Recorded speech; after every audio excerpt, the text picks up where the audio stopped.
Hi viewers, welcome to our channel. ప్రస్తుతం మనతో పాటు సీనియర్ జర్నలిస్ట్ దాము బాల సార్ వారితో మాట్లాడదాం. నమస్కారం సార్. లోక్సభ స్పీకర్ కోసం ఫస్ట్ టైం ఎలక్షన్స్ జరుగుతున్నాయి సార్. అయితే ఇవాళ కూడా విఫలమైంది, రేపేమో సెలెక్ట్ చేస్తామన్నట్టుగా అయింది. మరి ఈ లోక్సభ స్పీకర్ కోసం ఎందుకు ఈ విధంగా ఎన్నికలు జరుగుతున్నాయి? చంద్రబాబు నాయుడు గారు కూడా లోక్సభ స్పీకర్ కోసం ట్రై చేస్తారు కదా, మరి ఆయన ఎందుకు తీసుకోలేకపోయారు? మరి ఏం జరుగుతుంది సార్, మీ ఒపీనియన్? యాక్చువల్గా బిగినింగ్ నుంచి మనకి వినబడే మాట ఏంటంటే చంద్రబాబు తెలుగుదేశంకి లోక్సభ స్పీకర్ ఇస్తారు అనేది ఒక అప్పట్లో కృష్ణప్రసాద్ పేరు కూడా వినబడింది. సో గతంలో జిఎంసి బాలయోగి ఉన్నాడు, అట్లాగే మళ్ళీ తెలుగుదేశం తరఫున స్పీకర్గా ఉంటారు, అది మన ఆంధ్రులకి గర్వకారణం, ఇలాగా అంతా మాట్లాడుకున్నారు. దాని తర్వాత రెండో వెర్షన్ ఏమొచ్చిందంటే తెలుగుదేశంకి ఇవ్వడానికి బీజేపీకి ఇబ్బంది, ఎందుకంటే తెలుగుదేశంకి ఇస్తే ఇటు నితీష్ కుమార్ డిమాండ్ చేసే అవకాశం ఉంది, ఆయనకి మళ్ళీ బీహార్లో ప్రాబ్లం అవుతుంది, వీళ్ళకిద్దరికి ఒకరికి స్పీకర్ ఒకరు డిప్యూటీ స్పీకర్ ఇవ్వడం అనేది కష్టము అనేది బీజేపీ అనుకున్నది, బీజేపీ చెప్పిందని. దాంతో చంద్రబాబు ఇంకొక ఎత్తుగడ వేస్తాడు, అదేంటంటే బీజేపీకే ఇవ్వాలి, తన మనిషికి ఇవ్వాలి. అలాగా చంద్రబాబుకు అనుకూలంగా పురంధేశ్వరి ఉంది. సో మీరు పురంధేశ్వరికి ఇవ్వండి, ఆల్రెడీ ఆమె పార్లమెంటేరియన్గా ఆమెకు పేరు వచ్చింది, తర్వాత మంత్రిగా పనిచేసింది కాబట్టి ఆమె సీనియరు మహిళ, పైగా ఎన్టీఆర్ కూతురు కాబట్టి ఆమెకు అన్ని అర్హతలు ఉన్నాయి, ఆమెకి ఇవ్వండి మీరు అని ప్రపోజల్ పెట్టాడని, పురంధేశ్వరికి మంచి స్కెచ్ చేశాడని, అందుకనే ఆమెకి సెంట్రల్గా మినిస్టర్ కూడా ఇవ్వలేదు కాబట్టి పురంధేశ్వరికి ఇస్తారని ఒక వెర్షను బయటకు వచ్చింది. చంద్రబాబు చాణక్యం ఇవన్నీ కూడా తెలుగుదేశం మీడియాలో రాశారు, కానీ అది కూడా ఇప్పుడు జరగలేదు. ఇప్పుడు ఏమంటే మళ్ళీ ఓం బిర్లా, ఇంతకుముందు ఆయన 17వ లోక్సభ స్పీకర్గా ఉన్నాడు, ఇప్పుడు 18వ లోక్సభ స్పీకర్గా ఆయన్ని ఎంచుకునింది బీజేపీ. సో బీజేపీ ఎందుకు స్పీకర్ని పట్టుబడుతుంది, ఎందుకు మిత్రపక్షాలు కూడా స్పీకర్ని కావాలనుకుంటున్నాయంటే రేపొద్దున బీజేపీ ఇప్పుడు మైనారిటీలో ఉంది, 240 ఉన్నాయి, వాళ్ళకి 272 కావాలి. కూటమి అంటే ఎన్డీఏ కూటమికి 292 ఉన్నాయి, అంటే కావాల్సిన దానికంటే 20 ఎక్స్ట్రా ఉన్నాయి. కానీ ఇటు 16 సీట్లున్న చంద్రబాబు, 12 సీట్లున్న నితీష్, వీళ్ళిద్దరు కానీ బయటకు వస్తే ప్రభుత్వానికి షార్టేజ్ వస్తుంది. షార్టేజ్ వచ్చినప్పుడు ఎవరినో ఒకరిని జగన్ లాంటి వాళ్ళని పట్టుకొని గవర్నమెంట్ని అయితే నిలుపుకోవచ్చు, కానీ అది ఊగిసలాడుతూ ఉంటుంది. ఎప్పుడైనా కూడా తమ మనుషులు ఒక 5-6 మంది అటు వెళ్తే ప్రభుత్వం కూలిపోయే అవకాశం ఉంది. ఆల్రెడీ ఇండియా కూటమి ఈ ప్రభుత్వం కూలిపోతుంది. గతంలో ఒక రోజు ఉన్నాయి ప్రభుత్వాలు, 13 రోజులు ఉన్నాయి, వీళ్ళు ఎన్ని రోజులు ఉంటారో అని వీళ్ళలోనే ఒక లోపల నుంచే ఎక్స్ప్లోజన్ వస్తుంది, విస్ఫోటనం అని మమతా బెనర్జీ లాంటి వాళ్ళు చెప్తున్నారు, ఖర్గే లాంటి వాళ్ళు చెప్తున్నారు. అంటే ఏదేమైనా ఇది స్ట్రాంగ్గా ఉండే ప్రభుత్వం లాగా ఉండదు, వీక్గా ఉంటుంది. ఎవరైనా బెదిరించవచ్చు, ఎవరైనా బ్లాక్మెయిల్ చేయొచ్చు. అందువల్ల బీజేపీ ఏమో ఆలోచిస్తుందంటే 2 మార్గాలు ఉన్నాయి బీజేపీకి. ఒకటి, ఇండియా కూటమి పార్టీలో ఉన్న మనుషుల్ని లాక్కోవడం. 2, ఇండియా కూటమికి ఎన్డీఏ కూటమికి సంబంధం లేని వాళ్ళు, అంటే జగన్ లాగా 4 1 2 ఉన్నవాళ్ళు, అలాంటి వాళ్ళని లాక్కోవడం. అది కాకుండా మూడోది కూడా ఉంది, అదేంటంటే పాము తన గుడ్లను తను తినేసినట్టుగా తన మిత్రపక్షాలనే తను ధ్వంసం చేయడం, చీల్చడం. అది బీజేపీకి వెన్నతో నెయ్యితో పిజ్జాతో పెట్టిన విద్య.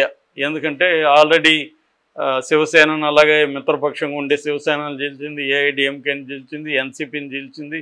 ఇలాగా తమ మిత్రపక్షాలనే తను చీల్చేయగలదు అవసరమైతే.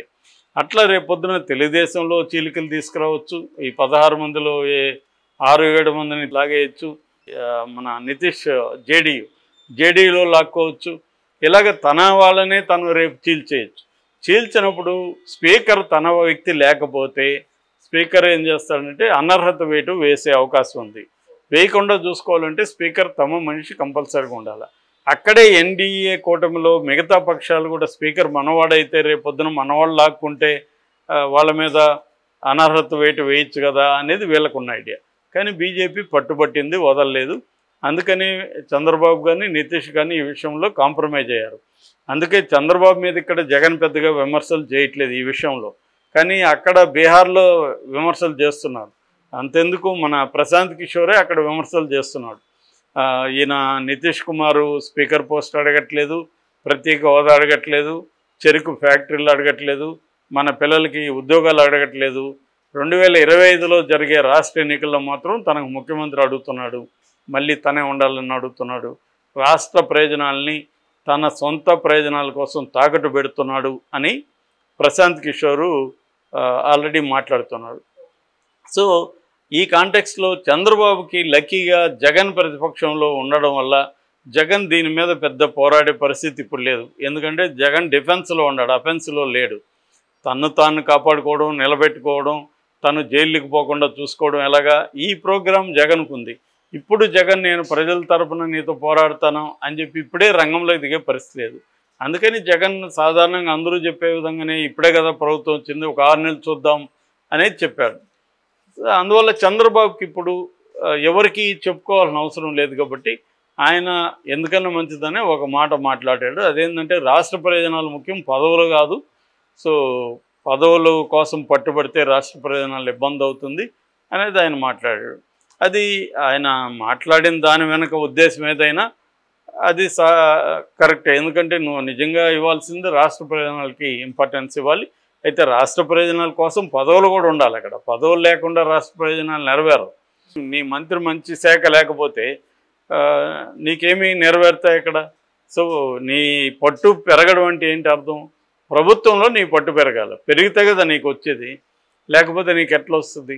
సో ఏదైనా ఉన్నాయేమో రహస్యంగా ఈ పదవులు మీరు తీసుకోకండి, మీకు రాష్ట్రానికి నేను చేస్తానే ఉన్నా చెప్పాడా అనేది తెలీదు. ఏదేమైనా చంద్రబాబు ప్రస్తుతానికైతే ఎస్కేప్ అవ్వగలిగాడు.